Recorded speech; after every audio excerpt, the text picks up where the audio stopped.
Yo, on continue notre voyage au pays des kanji. Mais oui, on va pas s'arrêter en si bon chemin, alors qu'on en a appris plus de 1600 ensemble. Donc les ennemis, n'oubliez pas un petit follow, un petit like, un petit commentaire, tout ça. Ça aide énormément la chaîne. Donc, sans transition, on va regarder ce qu'on va étudier.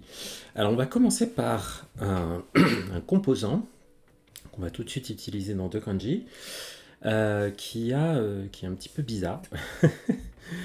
Parce que le sens que lui a donné Heissig, évidemment, c'est pas le sens d'origine de ce composant, quoi, de ce kanji, quoi. Mais bon, on va suivre la méthode. Ça commence, c'est un composant assez complexe, parce qu'il y a trois composants dedans.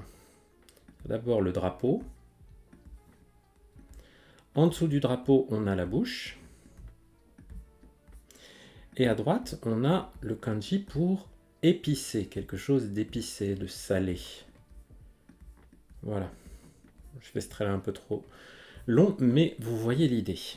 Et tout ça, c'est le composant que va nous donner M. Heissig là, pour faire quelques kanji. Le sens que va lui donner Heissig, c'est le ketchup. Ok, le ketchup. Alors, on peut penser au drapeau américain, peut-être, planté sur un paquet de frites qui sont trop salées et qu'on met dans sa bouche. Et comme c'est trop salé, on rajoute du ketchup pour compenser peut-être un truc comme ça. En tout cas, ce ketchup, on va l'utiliser dans euh, un, premier, euh, un premier kanji. On va le mettre en haut du kanji, donc voilà, on va garder tout ce qu'on a fait. Et en dessous, on va mettre le sol, la terre, tsuchi. Ok? J'ai un peu exagéré le trait du dessous, mais c'est pas grave, il me l'a reconnu. Donc, ce kanji qui est pas forcément très joli, ça signifie un mur. Kabe. Kabe. Hein? Le mur, kabe. Sa prononciation on, on la trouve sur. C'est heki. Comme dans Hekiga, ouais, une image sur le mur, une fresque. Hekiga. Et moi, l'image mentale que je m'étais faite pour mémoriser ce kanji, donc j'avais pensé au ketchup. Le ketchup, ça m'avait pensé ça m'avait fait penser à du faux sang, ok, une trace de sang. Et j'ai pensé à un enquêteur qui venait, ou un policier qui venait suite à un signalement qu'on lui avait fait. Et il arrivait et il voyait des gouttes de sang sur le sol. Et puis ensuite une grosse trace sur le mur. Et il s'est dit, ah non, il y a quelqu'un qui est en train de se vider de son sang, il faut que je l'aide. Et en fait, ce n'était que du ketchup. C'était une mascarade, c'était une fausse alerte. Voilà. Donc c'est l'idée de la trace de sang qui est en fait faite en ketchup sur le mur avec les gouttes de sang qui tombent sur le sol. Ça m'a fait penser à cette scène de crime. Le kanji suivant, alors c'est on va parler du sens profond de ce kanji, mais ça c'est vraiment un kanji qu'on oublie vite parce qu'il est utilisé dans extrêmement peu de mots. Euh, mais bon, donc vous voyez, on a encore notre ketchup là-haut, et en dessous, on va avoir une balle. C'est-à-dire le roi avec un petit trait là, en plus. La balle, hein. C'est le roi qui joue au foot avec sa petite balle là. Donc on a du ketchup et une balle. Et le sens de ce kanji, tenez-vous bien, c'est... c'est alors vous voyez la lecture tama comme sphère, balle, mais c'est surtout un type de, de joyau particulier. Ok. Je vais essayer de vous le montrer. Voilà. C'est une pierre précieuse avec un trou au milieu. Vous voyez, comme une pierre de jade avec un trou au milieu. Donc voilà. Bon, ça va pas beaucoup nous aider à voir quel sens il a. Surtout que le sens principal dans lequel on va le voir, voilà, vous voyez, un disque de jade avec un trou au milieu. Hein. C'est ça son sens profond, c'est ce que ça désigne. Bon, c'est pas un objet dont on a besoin dans la vie quotidienne. Le kanji, le mot dont on a besoin avec ce kanji, c'est kanpeki, qui veut dire parfait, complet.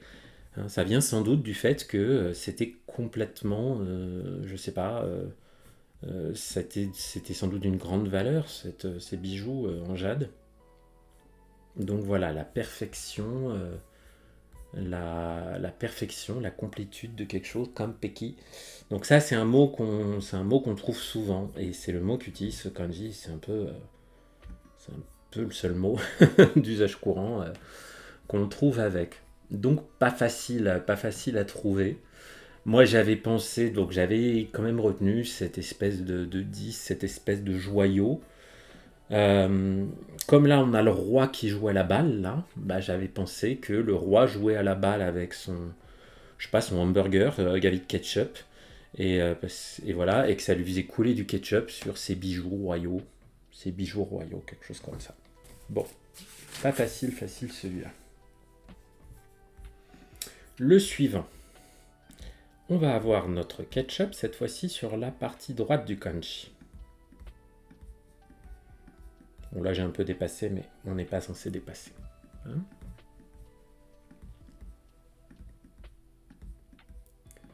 Hop. Et on va avoir la clé du chemin.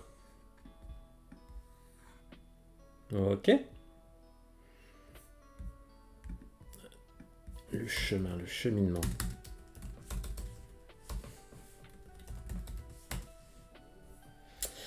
Le sens de ce kanji, c'est le fait de s'échapper, éviter, esquiver. Voilà, on essaie de vous attaquer et vous prenez la poudre d'escampette. Hein. C'est le sens du verbe yokeru. Hein. Yokeru, esquiver, s'en aller, éviter un contact, une situation délicate. Sakeru aussi. Donc l'esquive. L'esquive avec ce petit truc. Alors, attention. Voilà. Et la lecture on pardon, c'est hi. J'ai fait un petit mix des deux. Hop. On a notamment hinan. Voilà, hinan. Le fait de prendre refuge. Hein. Nan, c'est muzukashi, la difficulté, les difficultés. Donc hinan, c'est s'échapper des difficultés. Ouh, je vois qu'il y a du monde qui nous a rejoint dans le chat. Attendez, je vois pas bien vos noms parce que ma vue baisse. Mais j'ai quand même vous dire coucou abeille. Oh, merci de me dire que c'est moi le joyau. Donc, fukaheki, hein, quelque chose dont qu'on ne peut pas éviter, qu'on ne peut pas esquiver, donc quelque chose d'inévitable. Avec la négation, feu, puis ka, ce qui est possible, comme kano, et heki, fukahi, hi, pardon, pas heki, fukahi. Excusez-moi, j'ai confondu avec le précédent. Donc, moi j'ai pensé que le coupable du crime de tout à l'heure, avec mon histoire de ketchup là, il s'était, voilà, je retrouvais des traces de ketchup pour suivre sa trace, hein, voir où est-ce qu'il s'était échappé, comment il avait réussi à esquiver après son petit canular, le policier qui s'était déplacé. Donc voilà, toute une petite histoire que je m'étais concoctée et qui avait un apport calorique inférieur au ketchup. Ensuite. Pourquoi on le voit comme maintenant celui-là? Ah oui. Oui, c'est marrant. Celui-là, il s'est même pas embêté à nous décrire le composant. Et c'est pas grave, on va le regarder ensemble. Donc, bon, on n'est même pas obligé d'en faire un composant. Mais on va avoir une partie gauche assez caractéristique qui commence par le vase, le kanji de tatsu, être debout. Et en dessous, j'ai l'arbre. Ok. Parfois, Heissig lui a donné le sens d'un piment rouge. Vous pouvez le prendre si vous voulez, mais si vous ne voulez pas le prendre, vous n'êtes pas obligé. Hein, donc vous pouvez juste considérer les deux éléments séparés avec debout, le vase, et en dessous, un arbre. Et à droite, on va avoir une hache. pas très bien faite.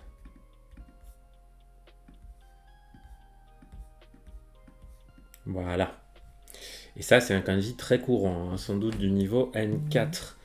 Ce kanji, c'est celui de l'adjectif atarashi, qui signifie nouveau, la nouveauté. Hein, ou shin comme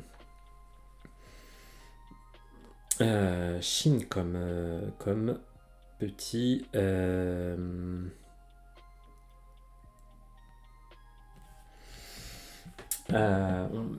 comme Shinjuku par exemple, enfin, le préfixe qui veut dire nouveau, néo.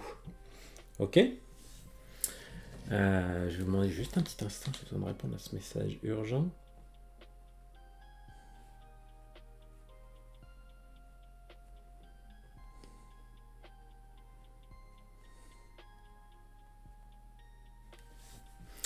Voilà, atarashi. Ensuite, on a le suivant. Ah oui, bah, je n'ai pas dit. Qu'est-ce qui est nouveau là-dedans? Comment on va se faire une histoire nouvelle pour ce kanji? Donc on a un vase, on a quelque chose de debout, en dessous on a un arbre, et à droite on a une hache. Pou. Ça remonte à loin, mais comme histoire, on pourrait se faire le fait que on pourrait penser à un bûcheron qui entasse, hein, qui coupe avec sa hache du bois, qui se met debout, voilà, debout à côté de l'arbre, qui avec sa hache coupe du bois, parce qu'il a besoin de nouveaux bois pour créer des maisons neuves, par exemple.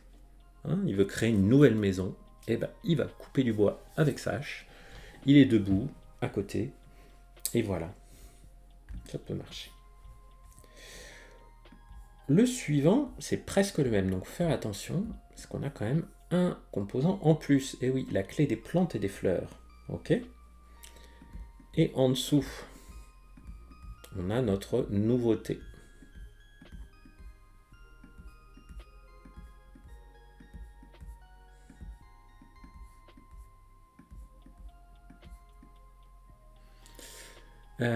Tiens, il me l'a pas trouvé tout de suite. Ah voilà. Donc vous voyez, c'est nouveau avec en plus des fleurs. Ok. Le sens que lui a donné Heissig, c'est le petit bois, hein, le petit bois de chauffage, les petites brindilles. Bah, moi j'ai pensé que les brindilles sur lesquelles il y avait encore des fleurs, hein, des petites plantes qui poussaient là, elles étaient un peu trop neuves pour faire du bois qui allait servir à construire une maison, parce que c'était pas assez sec. En revanche, elles pouvaient servir à faire du petit bois de chauffage et que ça permettrait de fonctionner. Voilà.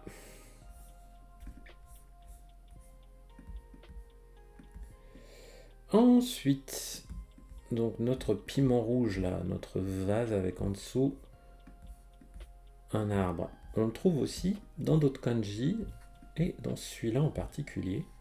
Où on va avoir dans la partie droite non pas la hache, mais le fait de regarder, miru, le regard. Ça, c'est le shin de Shinzoku, les parents, la famille. On a aussi Oya, comme dans Oyabun ou Oyaji, qui veut dire le père dans des... voilà. Oya, ça veut dire un parent. Donc un parent, c'est-à-dire la génération du dessus, les géniteurs, le papa, la maman, tout ça. On a aussi l'adjectif shitashi, qui veut dire proche, dans le sens familial. C'est l'un de mes proches. C'est quelqu'un qui m'est très proche. Quelqu'un dont je suis un intime. Voilà. Donc, les parents, on peut imaginer qu'ils sont debout en haut de l'arbre pour regarder et observer leurs enfants et être sûr qu'ils ne font pas de bêtises dans un parc, par exemple. Ça, c'est l'histoire classique qu'on utilise pour mémoriser ce kanji.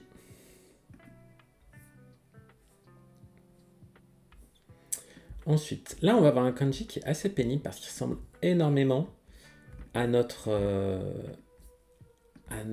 caractère épicé. Mais il est un peu différent parce que vous voyez, en haut, il y avait une croix, alors que épicé, on commence juste par un petit trait comme ça. Mais c'est la seule différence. Voilà, vous voyez, sinon c'est exactement pareil. Vous voyez? Et pourtant, au niveau du sens, c'est très différent. Ça veut dire heureux. Le bonheur, hein. L'adjectif shiawase, un adjectif en na, shiawase na hito, une personne heureuse. Shiawase. Effectivement, Shinkansen dans le chat, voilà. Donc, là, on a aussi saiwai, hein, qui veut dire le bonheur, qui est aussi un adjectif en a. Hein. Donc vous voyez bien que le i soit à l'extérieur là, du kanji comme ça, on ne peut pas dire saiwa kunai. Hein. C'est pas un adjectif variable. Adjectif en a. Sachi, notamment dans le prénom, sachiko. Hein, sachiko, ça veut dire la jeune fille heureuse. Et ko, comme dans koun. Hein, le bonheur. Koun, la bonne fortune. Voilà. Donc un bon kanji à connaître, c'était du N3, ouais, tout à fait. Voilà, et la différence avec l'épice, c'est juste ce trait en plus là. Bon ben, moi j'ai pensé à une histoire un peu de ma génération. J'ai pensé aux Spice Girls, qui était le girls band des années 90. Parce qu'il y avait les épices en dessous. Et j'ai pensé que à l'époque, les gamines de 10 ans, parce que c'est le 10 en haut, les gamines de 10 ans qui rencontraient les Spice Girls, c'était le plus grand bonheur de leur vie. Voilà, c'était leur plus grand bonheur. Parce qu'elles rencontraient leurs idoles. Sinon, voilà, peut-être que si vous aimez la cuisine, si on vous donne 10 épices à utiliser, vous êtes très heureux. Ensuite, ce bonheur, là, on va le mettre dans la partie gauche du kanji suivant. Et dans la partie droite, on va avoir quelque chose qui ressemble énormément au chiffre 9 avec un petit trait en plus. Alors je découvre dans le bouquin que il lui avait mis un sens de personne grosse. Je sais pas trop pourquoi. J'ai un peu oublié. Ah oui, non, c'était marui. C'était quelque chose de rond. Une personne ronde, pas une personne grosse. On va pas insulter les gens non plus. Donc ouais, donc quelque chose de rond. Hop. Hein. Voilà, un marui, je vous le remets là, hein, qui est donc le kanji 9 avec un petit trait en plus. Voilà, marui, quelque chose de rond. Donc on a le bonheur et quelque chose de rond. Et son sens, c'est la ténacité, le fait d'être tenace, de prendre quelque chose et de le tenir. Hein, voilà, près de son cœur, d'y être très attaché. Hein. C'est pas juste toru prendre, c'est vraiment vous prenez le truc et vous ne lâchez pas. Hein. Comme dans Shu-chaku, hein, qui veut dire la ténacité, le fait d'être très attaché à quelque chose. Shu-chaku. C'est peut-être le Shitsukoi. Oui, voilà, Shitsukoi. Shitsukoi qui s'écrit plutôt en kana qu'en kanji. Mais c'est un adjectif qu'on entend beaucoup quand on dit lui c'est un pot de colle. Hein, il est Shitsukoi. Hein, dis donc, il nous embête. Qu'est-ce qu'il est collant, qu'est-ce qu'il est tenace. Eh bien, moi, j'ai pensé justement que quand on était une personne ronde qui sortait des codes classiques de la beauté, eh bien, il fallait être tenace pour être heureux, dans le sens où il ne fallait pas se laisser emmerder par le regard des autres, les jugements, les regards, les colibés, les insultes, tout ça. Et qu'il fallait bien s'accrocher. Je sais pas pourquoi j'avais pensé à la chanteuse Lizzo avec ce kanji. Voilà, une nana ronde et bien dans sa peau et qui va pas se laisser ennuyer par les rageux. Donc voilà, c'était à ça que j'avais pensé. C'est marrant. Ça me donne envie d'écouter du Lizzo d'ailleurs. Hop. Ensuite, cette ténacité, on va s'en servir dans un kanji d'après. Alors c'est vraiment le type de kanji que j'adore pas parce que on a une partie haute et une partie basse un peu asymétrique. Enfin, je les trouve assez moche là quand on a deux trucs en haut et un truc en bas. pas très joli le kanji qu'on va faire, mais c'est pas grave. Vous voyez, on a la ténacité en haut et en dessous, on va avoir la main. Eh oui, T. Ok. Oui, il n'est pas facile à faire ce kanji. Je trouve toujours très moche quand je le fais. Là, vous voyez là. En plus, il ne l'a pas. Non, c'est celui-là.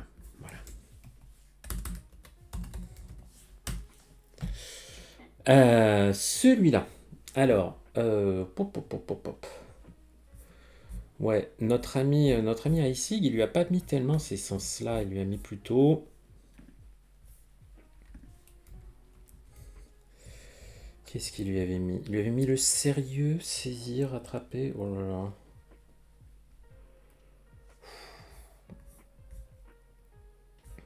J'ai un peu oublié ce kanji-là. Shijitsu. Ah, Shinshi, sincère. Effectivement, il n'y a que ce mot-là que je connais. Qui veut dire effectivement sincère, sérieux. Voilà, quelqu'un qui est un petit peu austère, mais voilà, sur qui on peut compter. Shinshi, c'est un adjectif. Et il y a le sens de ce kanji avec. Donc quelqu'un qui est tenace, qui tient assez. Voilà, qui s'agrippe avec ses mains, qui va pas laisser tomber. Oui, on peut penser à quelqu'un qui travaille très sérieusement, hein, qui est très tenace, qui lâche pas avec ses mains, qui va s'entraîner. Euh, pour avoir une image mentale, il faudrait penser à quelqu'un, un personnage qui est dans une situation où il doit s'accrocher avec ses mains, hein, et rester sérieux. Peut-être quelqu'un qui essaie de battre un record, vous savez, dans les fêtes foraines, parfois il y a une barre qui tourne sur elle-même et puis on essaie de rester accroché dessus. J'ai pensé à. Alors, il paraît que si on arrive à toucher ses doigts de l'autre côté, on ne tombe pas. Mais en vrai, je sais pas trop.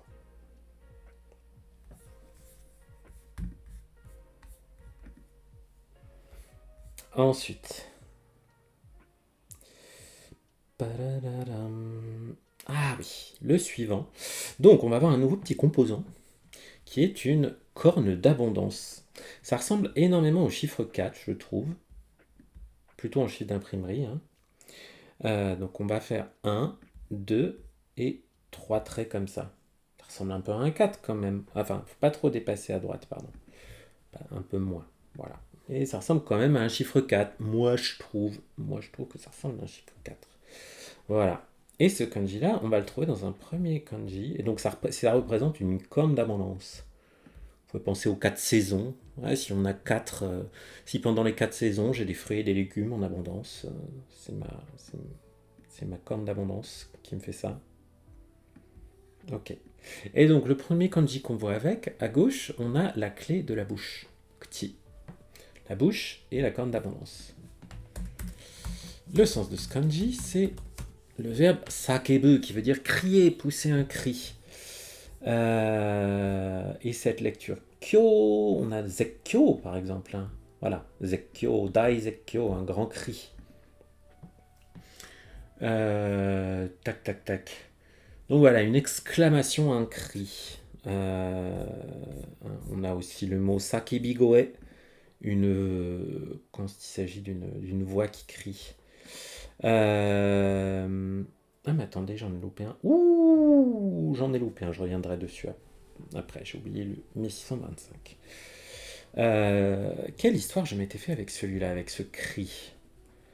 Ouais, j'ai pensé à des cris de joie, à des exclamations qui venaient de la bouche des gens, forcément, lorsque peut-être je m'étais imaginé peut-être une scène où des gens avaient très faim, il y avait une famine quelque part, et puis quelqu'un apporte une corne d'abondance, un Deus ex machina apporte la corne d'abondance qui balance des fruits, des légumes, tout ça, des choses formidables sur tout le monde, et tout le monde s'exclame: Oh, quel bonheur! Voilà, notre petite corne d'abondance et notre petit cri. Oui, et j'ai oublié avant ça un élément, un kanji avec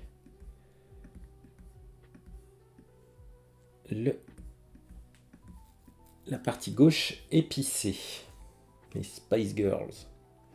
Et là, dans la partie droite, j'ai le tampon, le timbre et l'entrejambe. Ok, hein, cette partie droite, on l'avait aussi dans Fuku, le vêtement. Ce kanji-là, on le voit souvent, parce qu'il est dans des mots assez courants. C'est le ho du mot jōho, qui veut dire une information. On a aussi le verbe mukuiru, qui veut dire récompenser. Donc il y a un sens un petit peu différent. Récompenser, compenser, donner un revenu. Donc jōho surtout, jōho qui veut dire une information, ou hokoku aussi, un rapport, un bulletin d'information. Et aux informations, alors comment j'avais mis ça? J'avais pensé aux Spice Girls.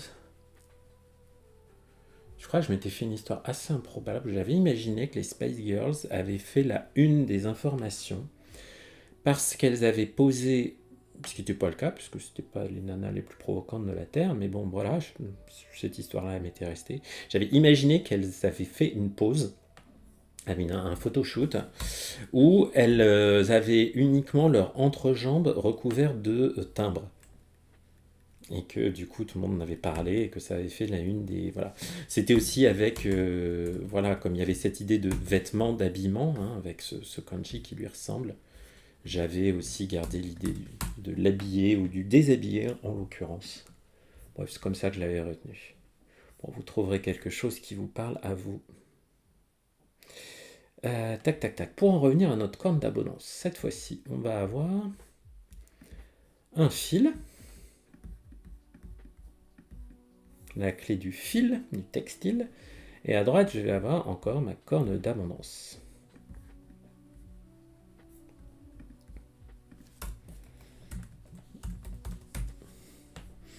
Le sens de ce kanji, c'est une forme d'entortillement ou de torsion. Il y a quelque chose que vous entortillez comme une... je sais pas comment dire, comme une serpillière par exemple. Hein. Alors, ça ne va pas être ce verbe tadasu là. Dans quoi on va le trouver? C'est vrai qu'il y a que d'un... Ce qui m'embête, c'est que Funkyu, on le trouve surtout dans un sens plus figuré, vous voyez, avec Funkyu, qui veut dire des complications, de la confusion, l'idée que les choses sont emmêlées, entortillées. Moi, j'avais pensé que on prenait un fil et qu'on l'entortillait autour de la corne d'abondance.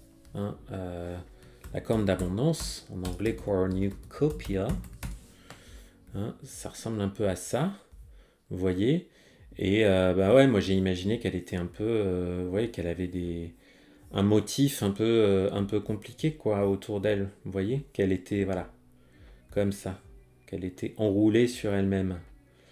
Et cette corne d'abondance dont qu'on peut faire en déguisement de Halloween, visiblement. J'ai pensé qu'on pouvait enrouler comme ça un fil autour et qu'il était tout emberlificoté, tout enroulé, tout entortillé autour de cette corne d'abondance. Petite image mentale, voilà. Le suivant, je m'étais fait encore une histoire bien stéréotypée, mais c'est pas grave. Donc là, cette fois-ci, la corne d'abondance, on la trouve à gauche, et à droite, on va avoir l'entrejambe. L'entrejambe, les cuisses. Alors, il me l'a pas retrouvé. Bizarre. Bon, on va le trouver autrement. Mais non. Voilà. Donc, ce kanji-là représente le revenu. Quand vous avez des revenus, que vous gagnez de l'argent. Il se prononce shu, et on a aussi le verbe osameru, osamaru, alors qui en fonction du kanji utilisé peut avoir des sens différents. Là c'est osamaru, osameru, qui peut vouloir dire ranger quelque chose, ne plus s'en occuper, ou payer quelque chose. On peut dire je paye mes impôts, comme ça. Osameru. Et shu, moi je l'avais retrouvé avec le mot shunu, qui veut dire du revenu, des revenus, pas revenu dans le sens j'étais parti, je suis revenu, des revenus financiers, de l'argent, des salaires ou les revenus du capitaux, bref, de l'argent qui vous revient. Shu de shunu. Voilà, voilà. Et donc, moi j'avais pensé que les messieurs qui avaient une corne d'abondance, c'est-à-dire qu'il y avait beaucoup de revenus, voyaient s'ouvrir les entrejambes devant eux. Bon, voilà, c'est un petit peu moche, un petit peu moche comme histoire. Mais voilà, c'est une raison pour laquelle les contes de fées, les histoires caricaturales, on les retient parce qu'elles sont simples et elles évoquent chez nous parfois des instincts assez basiques contre lesquels on lutte, mais qu'on n'arrive pas toujours à, à lutter contre. Voilà. Donc, le suivant. Là, je vais avoir une petite goutte. En dessous, je vais avoir une rizière. Ok. Et en dessous, ma corne d'abondance. Donc voilà. Elle est même un peu. Ce trait-là, il est un petit peu plus oblique comme ça. Voilà. Donc elle est un peu écrabouillée là-dessous. Hein.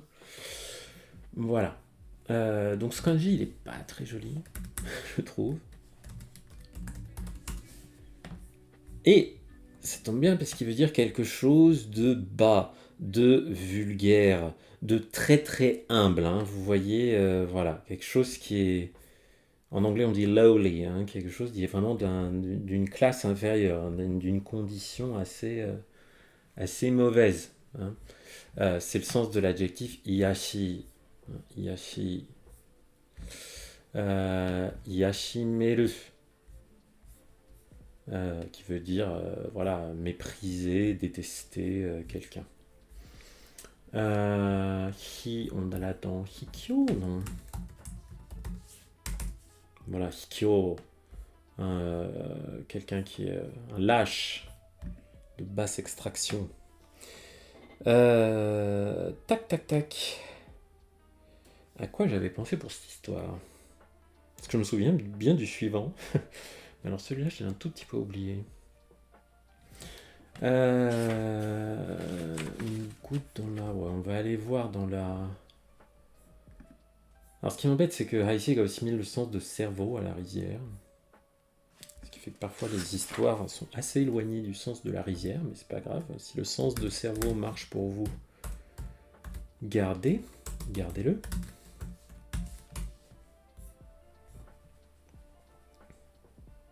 Ah bah regardez ça. C'est beau ça. Même le plus vulgaire, le plus basique, le plus simple, le plus misérable, hein, on peut avoir l'idée de quelque chose de misérable, le plus misérable petit grain de riz qu'on met dans une bonne rivière peut donner toute une corne d'abondance de céréales, toute une corne d'abondance remplie de riz. Eh ben oui, c'est bien, c'est plutôt optimiste ce truc, ça fait du bien. Et donc ce misérable petit grain de riz, on va le trouver aussi dans le kanji suivant, puisque là on va avoir la clé du caillou, de la pierre à gauche, ici, et à droite, notre misérable petit caillou.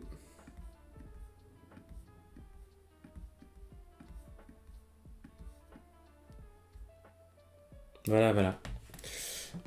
Donc j'ai une pierre misérable. À quoi elle sert cette pierre misérable? Eh bien, c'est une pierre tombale.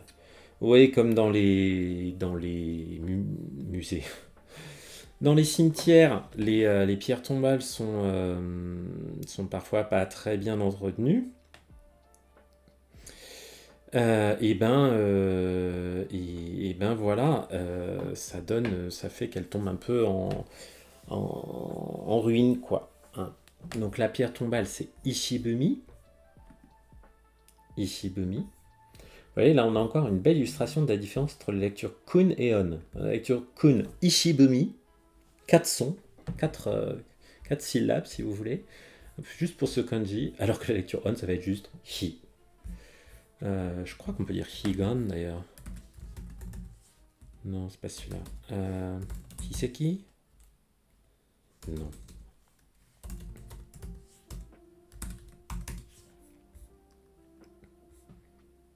Bah si, Hiseki. J'ai pas dû bien taper. Voilà. Qui veut dire aussi un monument en pierre. Donc voilà, les pauvres petits cailloux, c'est l'état misérable auquel a été réduite cette tombe, cette pierre tombale qui n'a pas été bien entretenue. Nouveau petit composant qui commence par le sol et en dessous on va avoir deux petites jambes. Qu'est-ce qu'il y a de deux petites jambes qui poussent comme ça dans le sol? Eh bien je vous le donne en mille, c'est la plante de riz. D'accord?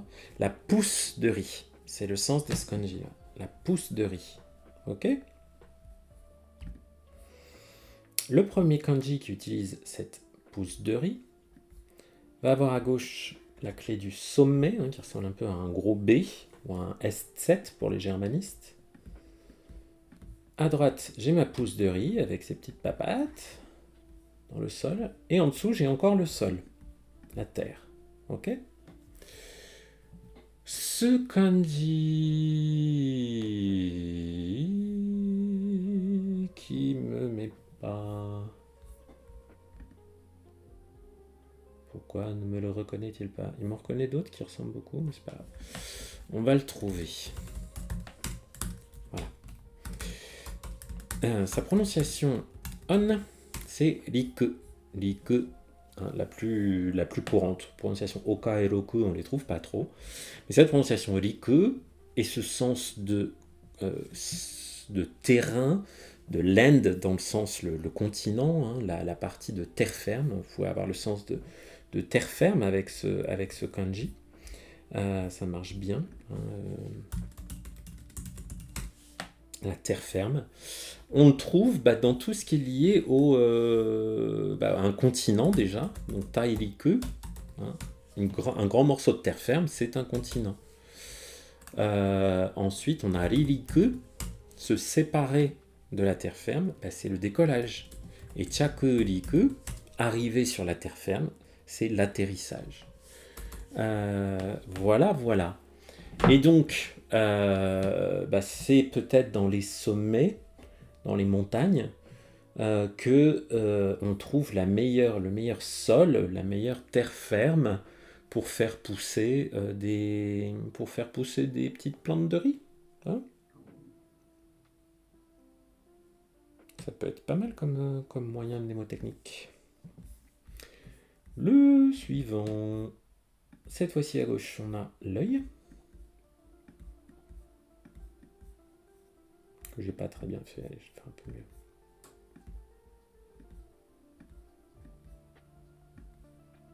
Ok. Et à droite, je vais avoir la même chose que ce que je viens de faire, c'est-à-dire ma plante de riz avec ses petites papates dans le sol et le sol.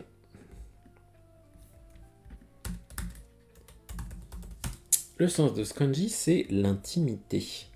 Il va bien d'ailleurs avec le shin de Shitashi qu'on avait vu tout à l'heure. Ils font un joli mot ensemble.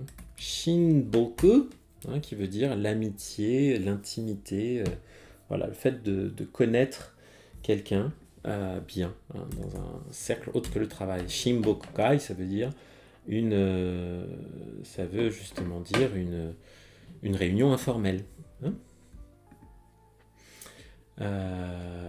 Voilà. Qu'est-ce que j'ai après ce Shinboku? Oui, donc maintenant, il faut que je me trouve un truc. Donc, on regarde... Ah oui, moi, j'avais pensé à un agriculteur qui aimait beaucoup ces petites plantes, qui aimait beaucoup ces petites plantes de riz, et qui les regardait pousser sur le sol.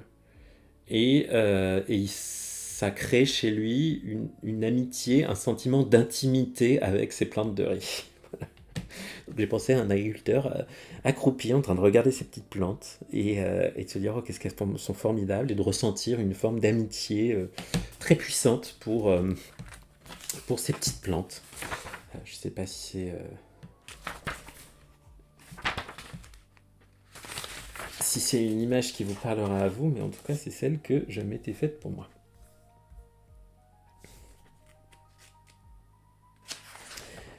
Ah oui, et le suivant, il n'est pas facile.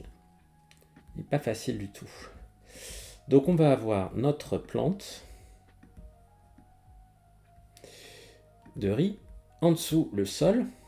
Ils aiment bien, la plante de riz, elle aime bien pousser dans le sol. qui l'eût cru.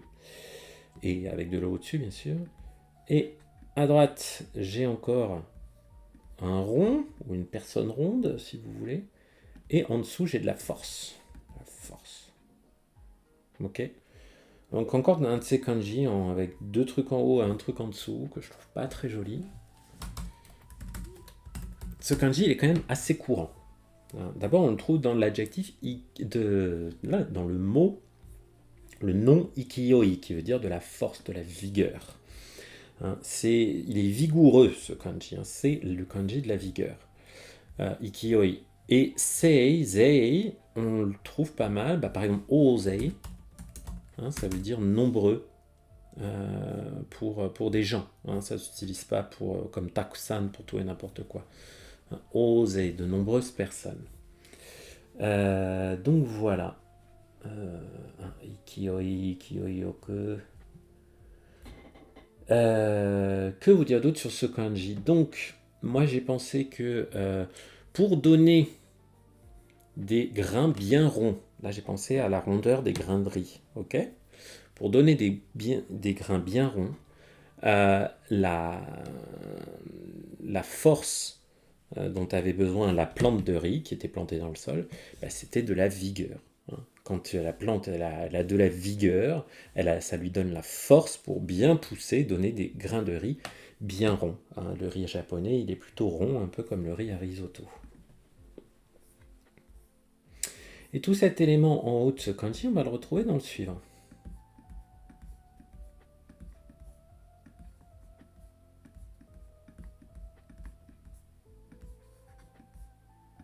Tac, pareil.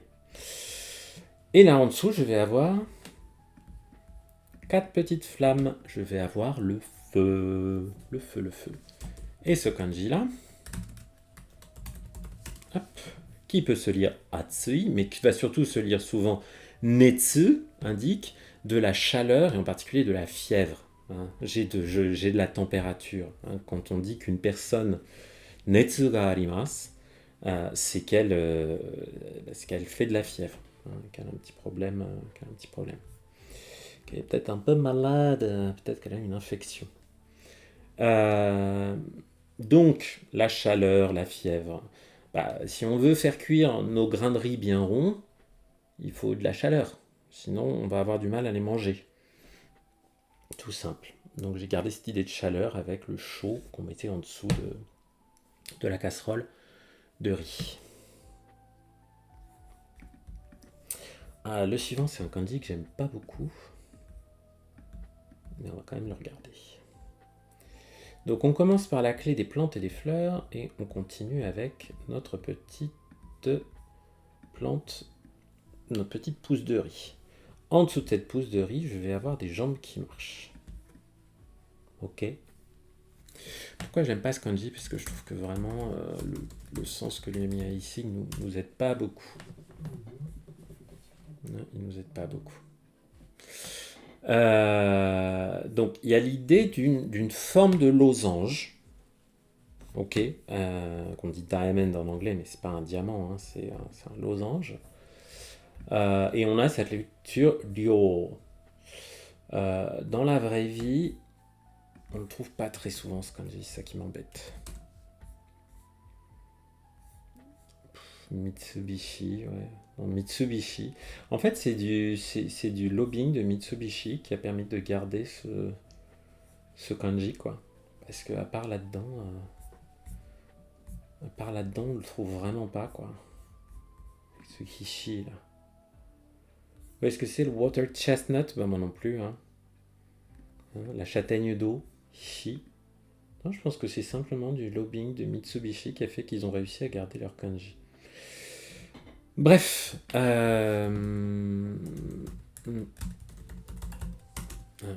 je regarde Mitsubishi, effectivement, c'est 3 losanges. Bon, c'est 3 losanges. On peut penser à cette forme de losange. On peut dire que quand je me balade parmi les plantes des rizières où je vois toutes les petites plantes de les petites plants de riz qui sont en train de pousser, avec la perspective. Hein, vous pouvez prendre la rizière et dire que ah mais c'est pas vraiment une forme de carré, c'est une forme de losange, quelque chose comme ça. Bon, on va essayer de le mémoriser avec ça, mais c'est pas facile. On va retourner au sommet, où on va encore trouver notre petite pousse de riz.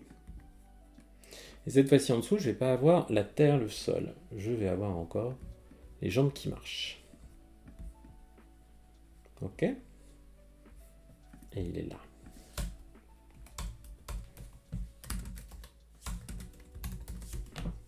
Ce petit kanji désigne un mausolée ou une tombe impériale. Là aussi, on pourrait se dire, est-ce qu'ils ont vraiment besoin de le garder dans les jeux de kanji? Bon, on va pas juger. Moi, j'ai pensé au Roi Lion avec cette histoire. J'ai pensé à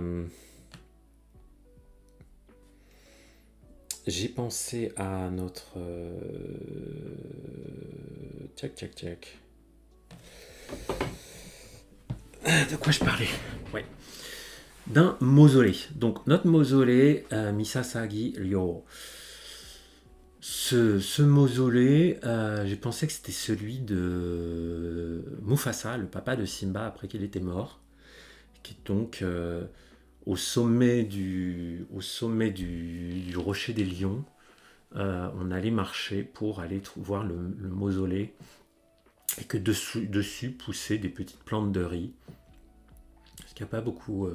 c'est pas forcément très logique, mais ça marche aussi. Hein, le mausolée. Tac. Où est-ce qu'on en est? Ouais, on va continuer. Alors, le suivant, c'est un signe astrologique. Eh oui, les amis, signe astrologique chinois. Hop. Il ressemble beaucoup à un kanji qu'on a déjà vu, que je vais vous remontrer. Kanji composant. On avait vu qui était le mystère. Ou l'homme mystère, quand je faisais des... ce mystère. Et bien le mystère, il va venir s'épaissir avec le nouveau kanji qu'on va rajouter. Voilà. Donc je rajoute un petit trait là. Et un petit trait là. Vous voyez, c'est comme s'il y avait une coupure au milieu de mon mystère là. Pouh, je l'avais coupé en deux. Et ceci, ça représente le signe du cochon dans le zodiaque chinois. Et en termes de composants, on va lui donner le sens d'un gland. Un gland, une petite noisette. Hein, voilà. Donc on peut aussi me faire une histoire où vous savez que les cochons ils servent à trouver des truffes. On peut imaginer qu'ils nous servent aussi à chercher des glands, peut-être. On va chercher des glands avec nos petits cochons.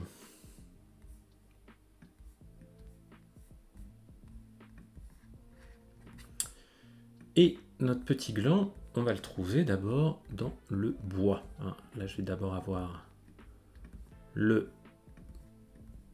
l'arbre à gauche et à droite, j'ai mon gland. D'accord, j'ai l'arbre avec des glands.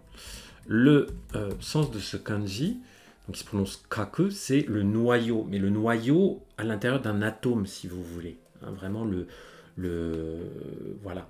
On trouve beaucoup ce kanji dans tout ce qui a trait aux armes nucléaires. On dit kaku heiki. Kaku heiki, les armes nucléaires, l'arme nucléaire. Kaku heiki, parce que ça utilise le noyau nucléaire, le noyau, voilà, on s'y retrouve. Donc c'est ce kaku. Ensuite, qu'est-ce que je voulais dire là, ouais, comment on va trouver oui, moi j'ai pensé que le gland, c'est en fait une sorte d'enveloppe et qu'il y a peut-être un noyau dedans. Bon, j'avoue, je sais pas. Si on pense à une noisette, vous savez, elle a un petit truc par-dessus, puis quand on casse l'enveloppe autour, il y a un noyau. et ben j'ai pensé que voilà, nos glands qui tombaient des arbres, il fallait les casser pour trouver le noyau qui était au centre. Et voilà.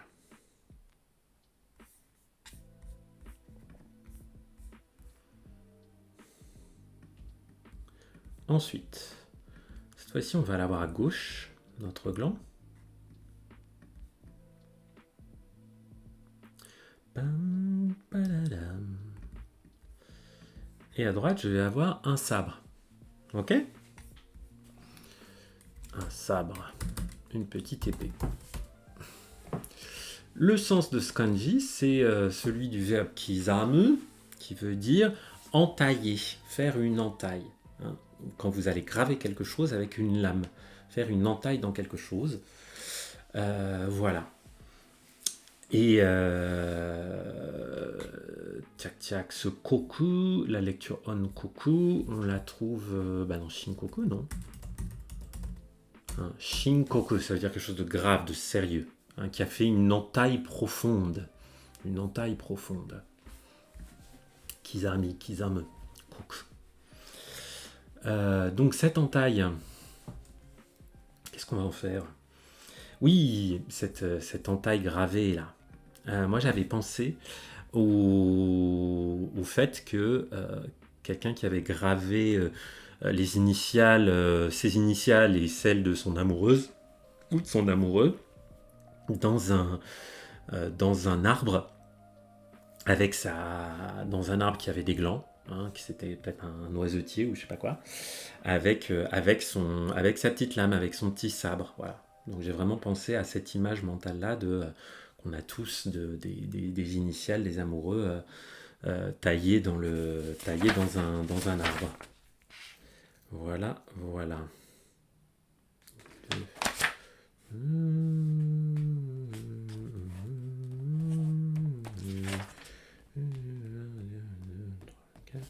Ben voilà, on va s'en refaire un et puis on va s'arrêter là. Donc le dernier qu'on va faire aujourd'hui, c'est avec la clé du langage. Tiens, j'ai plus de musique d'ailleurs. Ça sent la fin.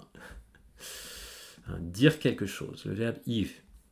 Et à droite, je vais avoir mon gland. Et alors, quand j'ai dit quelque chose à un gland, eh bien j'ai dû lui rappeler 15 000 fois. Hein. Le sens de ce kanji qui est assez abstrait, c'est la chose ci-dessus. La chose ci-dessus. La chose en question. Hein. En ce qui concerne, si vous voulez. Donc voilà. Donc là, j'ai plus pensé au sens figuré du gland. J'ai dit quelque chose à cette personne et j'ai dû lui répéter 15 fois la chose ci-dessus parce qu'il n'était pas capable de la mémoriser. On la trouve dans des mots comme gaito, hein, qui veut dire correspondant à, qui relève de ceci, cela. Gaito suru, c'est un verbe en suru. Et vous y retrouvez ce kanji. Voilà. On a vu des choses compliquées aujourd'hui, mais bon, on a quand même aussi vu des choses utiles.